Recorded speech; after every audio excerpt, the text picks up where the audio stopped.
అందరికీ నమస్కారం అండి. అందరూ బాగున్నారా? ఇంకా ఎవరైనా నా ఛానల్ సబ్స్క్రైబ్ చేసుకోకపోతే అనేక మంచి విషయాలు ఎన్నో ఇందులో చర్చించుకుంటూ ఉన్నాం.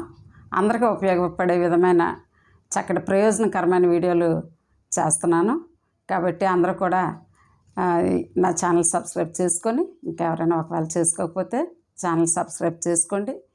మీ విలువైన అభిప్రాయాలు కామెంట్ రూపంలో తెలియచేయండి, లైక్ చేయండి, షేర్ చేయండి.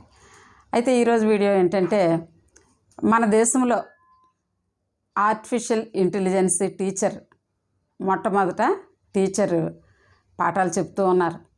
అది ఎక్కడో ఏంటో ఎలాగో చూద్దాం. మరి ఆర్టిఫిషియల్ ఇంటెలిజెన్స్ అన్ని రంగాల్లో ప్రవేశించింది కదండి. మరి కృత్రిమ మేధ ఇది ఈ మధ్య ఎంతో ఆందోళన కూడా కలిగిస్తుంది. ఎందుకంటే అనేక బహుళజాతి సంస్థలు, అనేక మరి టెక్నాలజికల్ కంపెనీస్, వీటిల్లో ఉద్యోగ అవకాశాలు కూడా యువత ఈ ఏఐ వలన కోల్పోతున్నారు. అయితే ఇప్పుడు ఇది మరి పాఠశాల విద్యా వ్యవస్థలోకి కూడా ఎంటర్ అయింది. ఇది ఎక్కడంటే మన ఇండియాలో కేరళలో తిరువనంతపురం, కేరళ రాజధాని తిరువనంతపురంలో మరి ఒక ప్రైవేట్ పాఠశాలలో ఒక రోబో టీచర్ అమ్మ, పంతులమ్మ చక్కగా పాఠాలు చెప్తూ ఉందట. ఆమెకి పేరు కూడా పెట్టారు మన వాళ్ళు, ఐరిస్. ఆమె పేరు ఐరిస్.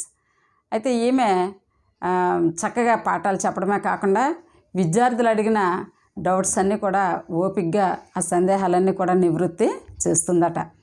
అంతేకాకుండా క్లాస్ మొత్తం చక్కగా చక్రాల కుర్చీతో, చక్రాల కాళ్ళకి చక్రాలు ఉంటాయటండి రోబోకి. చక్రాలతో క్లాస్ అంతా కలిగి తిరుగుతూ పిల్లలందరినీ చూస్తూ చక్కగా చెప్తుందట. అయితే మరి ఈ ఐరిస్ అనే ఈ రోబో, ఈ ఆర్టిఫిషియల్ ఇంటెలిజెన్స్ టీచర్ అమ్మ 3 భాషలు మాట్లాడగలదటండి. 3 భాషలు మాట్లాడగలదు. అదేవిధంగా మరి ఎన్నో డౌట్స్ క్లియర్ చేయగలదట. అంతేకాకుండా మరి ఎన్నో విషయాలపై అనర్గళంగా చక్కని ప్రసంగాలు ఇస్తారట ఈ రోబో టీచర్ అమ్మగారు. మరి విద్యార్థులందరూ కూడా చూడండి, కొత్త ఒక వింత పాత ఒక రోత అనే సామెత ఏదో ఉంది. అదేవిధంగా విద్యార్థులందరూ కూడా మాలాంటి టీచర్స్ కోసం కాకుండా, మాన్యువల్ టీచర్లు కాకుండా ఈ రోబోయే రావాలని కోరుకుంటూ ఈ రోబో పాఠాల కోసం ఎదురు చూస్తూ ఉంటున్నారట ఆ స్కూల్లో. ఎందుకంటే మరి వాళ్ళకి అదొక కొంచెం క్రేజీగా ఉంది కాబట్టి. అయితే ఈ ఏఐ టీచర్ని ఎవరు డెవలప్ చేశారంటే, మార్కర్ ల్యాబ్ ఎడ్యుటెక్ సంస్థ వాళ్ళు ఈ యొక్క ఏఐ టీచర్ని రూపొందించారు.